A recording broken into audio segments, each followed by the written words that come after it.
few overview of what we did this weekend together, just to make sure that we're all here. Can everyone see the projector screen?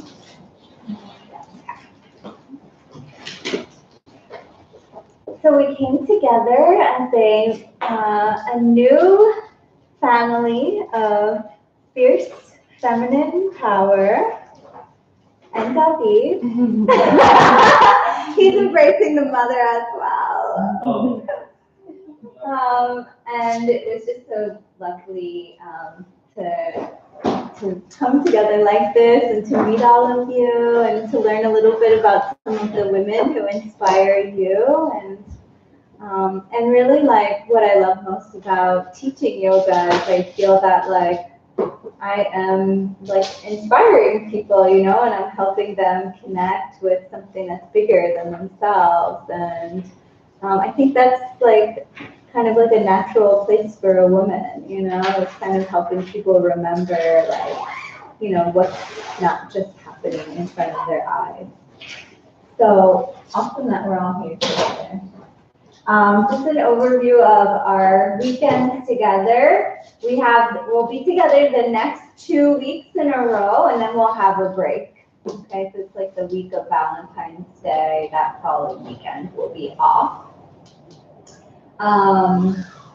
Next weekend, Coco will be here Friday, and Lindsay, one of our past yoga teacher training graduates, will be assisting her. I'm not going to be here on Friday night. My husband surprised me for Christmas with tickets to a show, and I didn't want to be like a bitchy wife and be like, well, I can't, you got it for the wrong day. So I apologize on his behalf. I'm not saying that to him. So I'll be around, but just at a 42nd Street show. But I'll be here for Saturday and Sunday. Okay, and so I think on Friday you'll again start with asana first, and then you'll go into more of the Dharma focus. We didn't really get to some of the topics that we wanted to get to this weekend, although we gave you like a lot of extra other stuff. So Coco's probably going to focus on more of like the history of yoga and the story of Master Patanjali a bit more, the definition of yoga, goals of yoga, things like that on Friday. So plan to come to practice, and then you'll have a little bit of time in satsang. And then on Saturday, we'll again start with a vinyasa class in the morning led by me. And then we'll go through, I think probably Saturday morning after asana, we'll do the 3 essential relationships, which is a very cool lesson that Michael has taught me several times, and I would love to share that with you. I think that'll align nicely with what we've learned this weekend. And then pretty much, you know, we'll have an alignment lab in the afternoon, and then another session on niyamas in the ending part of Saturday, and that's the second limb of yoga. And niyamas are things we vow to take up to find our awakening, to really connect with the source.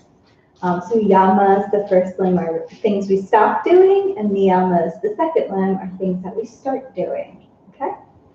And then Sunday, we'll see what happens. Does ni mean? Yeah, ni, it's like the opposite. So yama, it's like sort of like if you put a in front of Sanskrit words, it turns it into like not doing that. Ni, if you put it in front of Sanskrit words, it sort of makes it the opposite. So yeah, so niyama is like not, it's like the opposite of what you don't do. Just to kind of go over quickly what we focused on, for asana, we did Tadasana. Can you give me the English when I say these? What's Tadasana? Mountain pose. Uttita Hastasana. Big toe. Someone said salute, which was correct. Or upward salute, yeah. And do you remember what's another name for Uttita Hastasana? Urdhva Hastasana. Do you remember what she said was another name for Tadasana in Sanskrit? She said it quickly during class today, David. Samastatihi. So if you ever go to Mandy's class, she always says Samastatihi instead of Tadasana. So just so you know, there's a couple of names.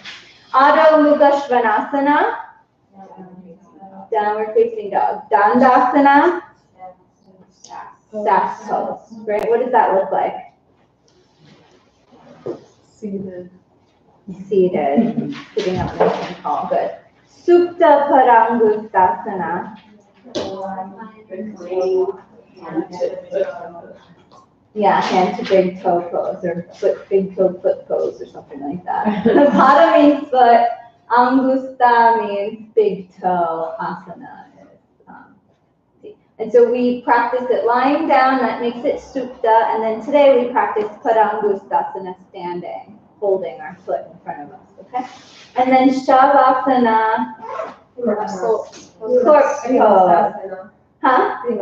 Relaxasana, like that. Corpse pose, sometimes it's called final resting pose, makes sense, right?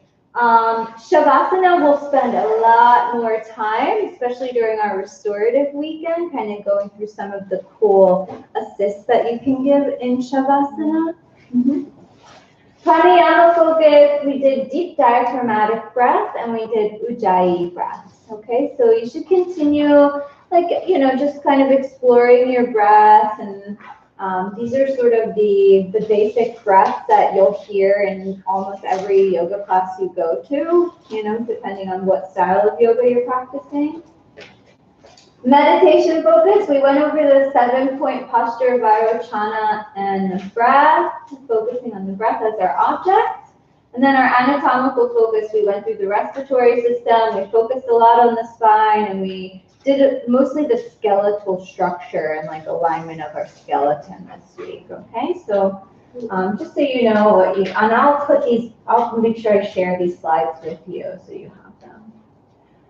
Just to review some of the sutras, we did Sthira Sukham Asanam. Posture should be both firm and alert and soft and relaxed. So Sthira is more of that stable, strong, solid kind of quality. And Sukha is the more soft, supple, flexible kind of like the masculine and the feminine of the posture, the asana. Okay, and Sthira and Sukha are one of the essential relationships that we'll learn a little bit more about next week. Our first universal principle of alignment, open to grace. Some of the words are pause, offer up, soften, open, ground, connect with the highest, recall intention. Just a reminder to bring your students to a place of receptivity and to a place of their intention, attention on intention, right? And then when we're instructing, we said we want to move from the global to the local. First, looking at what's good with the posture, seeing that someone is breathing, looking at their foundation, looking at the growth form, and then going into the specific, right? Like the loops and the spirals.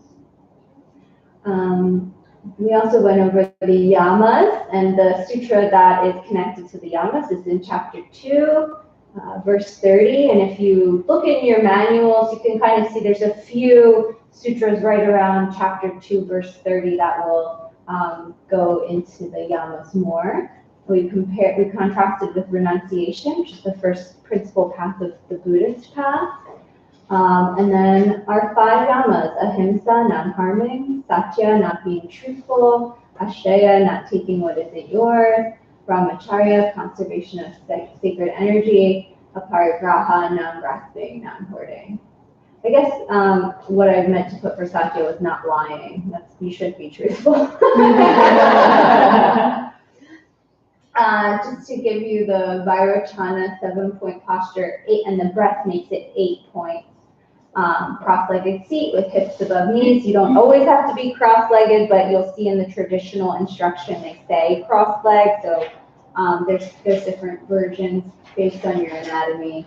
Erect spine, again, I don't really like saying straight spine, but other people will say straight spine. Just think of a lengthened spine, spacious. Hands folded in your lap, right over left is traditional, but you can also just have your hands resting on your legs, up or down, whatever feels comfortable. Level, relaxed shoulders, chin level to the floor with the base of the skull raised, tongue resting behind the top front teeth, and eyelids gently closed or maybe even a little bit open, right? And then coming to the breath. Chinang tabla surwa be. Coco mentioned this today. That's so you have the correct spelling. This is the vow to use inner and outer methods. So what do you think like an outer method might be? There you go. Yeah, asana, right? The posture. Right, what would an inner method be? And the yamas, right?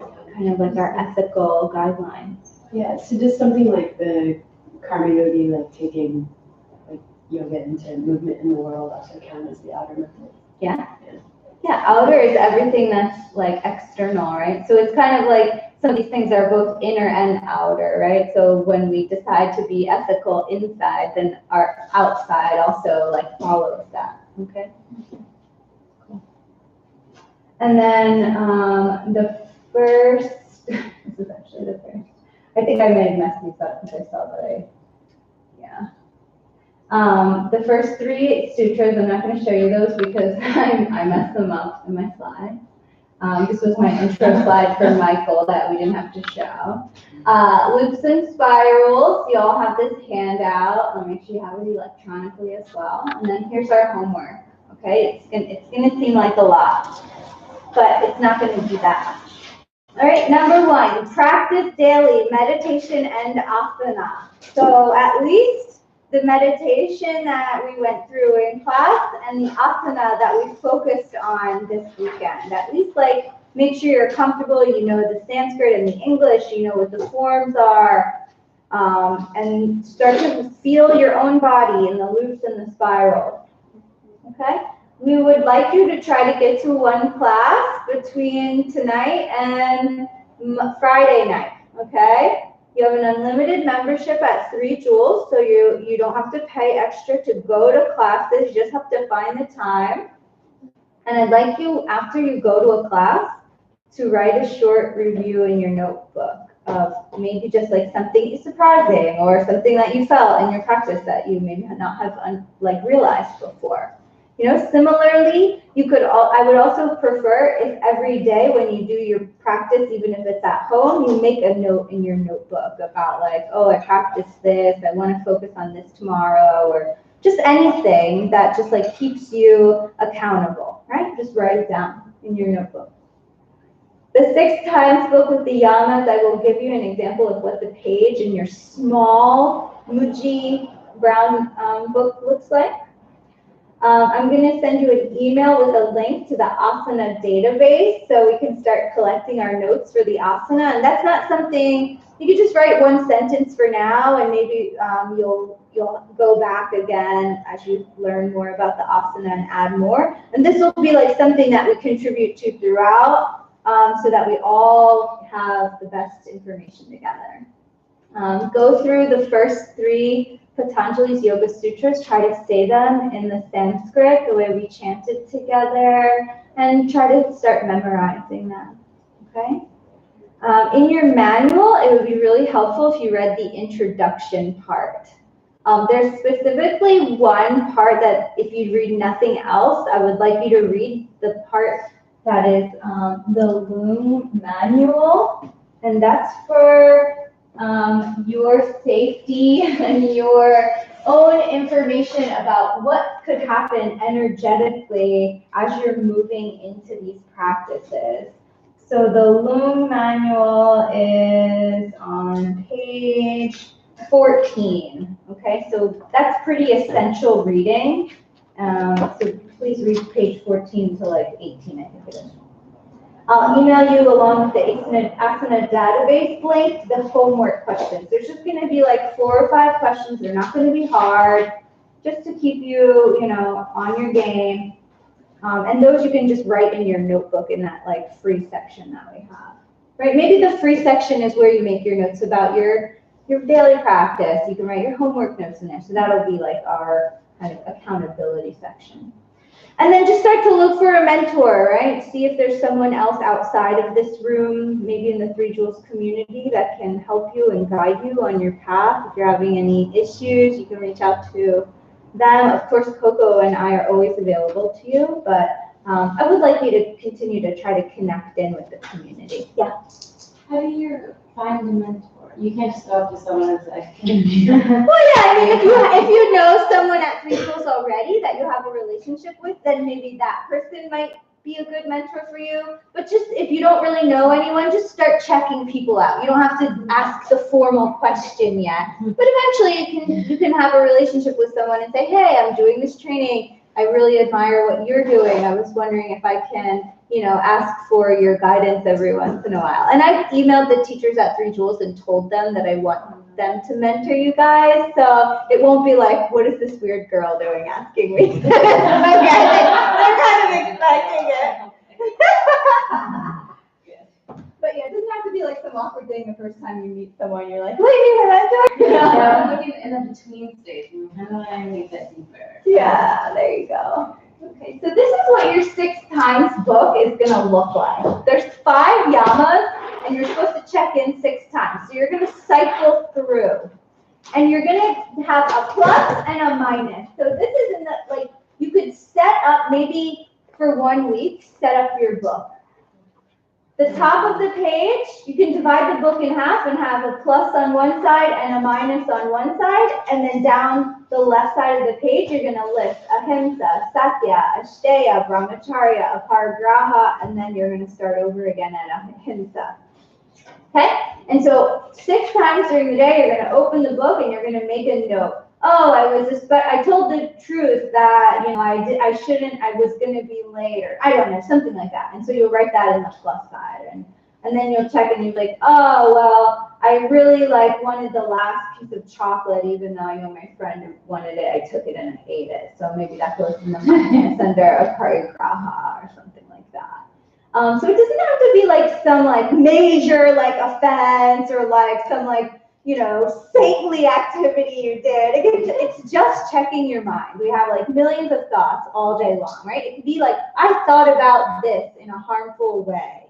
So don't beat yourself up oh, I didn't do enough good deeds today. Just try to find the good in what you're doing and notice when you're doing things that you're not so, happy about. And it's not meant to punish you or make you feel bad about yourself. It's just a way to become more aware, okay? And so on the next day, you would start with satya, right? Because you ended with ahimsa, so you just keep cycling through. So you'll have a 2 in 1 day that repeat. Does that make sense? Yeah. Right? This isn't going to be the same every day. It's not going to say ahimsa to ahimsa.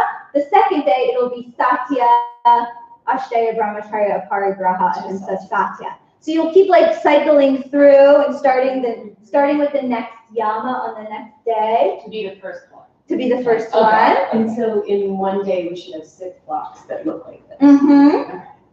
Yeah, this is day 1. Day 2 would be take off ahimsa from the top. And So it'll be only 5.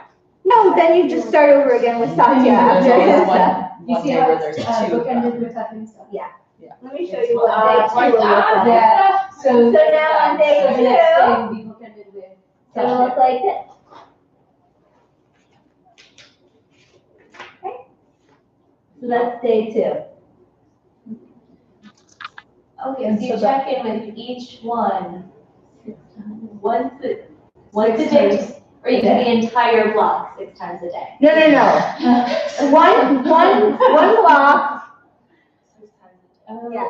Okay, by the end of the day, you want to have completed this block. So you'll Yeah. have 6 Gotcha. plus 6 minus. Yeah, you have 6 pluses and 6 minuses relating to the 5 yamas and one of the yamas you have to repeat. So each time a day, you check in with one of With those. one. And it doesn't have to be order, right? For example, I woke up, I got to work, and I opened up my book, Satya, what did I do that good? Then lunch, Ashteya, what did they do? You can do it, like, if you want to be very specific and say, okay, I want to do them in order, you can. But if there's something that happened that felt like very violent, and that's like the fourth one down on your page, you can fill in that block. This is just because this is the order we've learned, right? But yeah, when you're checking in, if you're like, oh, well, I could think of truthfulness, but actually something was more like taking something or giving something that I would rather write right now, right? So you don't have to stick with this order, it's just to like keep you. And then Okay. I do have a question about our lessons. Sure. You know, this series, like, is there anything in particular that we should be working on this week? As far as, You mean the Ashtanga primary series? yeah. I mean, if you feel comfortable, like you got a lot, you're comfortable with the Ashtanga series, you can start practicing that. But I would focus more on the postures that we broke down. Okay, I see. Yeah, I would Because I was say, like, I do not feel comfortable with all of it. yeah, you don't have to do the whole Ashtanga series, but that's going to be like a cool series for you to know, and it's going to help you to build into like any other yoga class. So that's why we're teaching you that. Can I add something? Yes. So when I was studying yoga for myself, years ago, I would do just like sun salutation and the 5 times each. And that would be like my yoga practice. And if I needed like more heart openers, I would do something afterwards, and that would help me. So because what I found out is that I would get stuck very easily and be like, so what do I do now? Yeah, exactly. That's what I was So- picturing myself at home, and I'd be like, and then this one, and then. But basically, it's best to just follow which one. Yeah, so if you guys know the sun salutation is pretty good, that's another nice way to just do a little bit of flow every day and maybe spend a little bit more time on down dog and exploring that or staff pose. Yeah, it doesn't have to be like a full class that you're teaching yourself. It can just be like 10 minutes doing the asana that we broke down. Okay. There's my contact info if you need to reach out to me, also in the email. And I'll email it to you again. And that's it. Congratulations on completing your first weekend of yoga teacher training, not running from the room screaming. It's a lot of information, so we're gonna go over it for 9 more weekends. Oh my gosh. 8 more weekends, because the 9th weekend you're gonna do your finals. So we have 8 weekends left. But we'll keep going over what we've already learned and building on it from there. And that's all, folks. Thank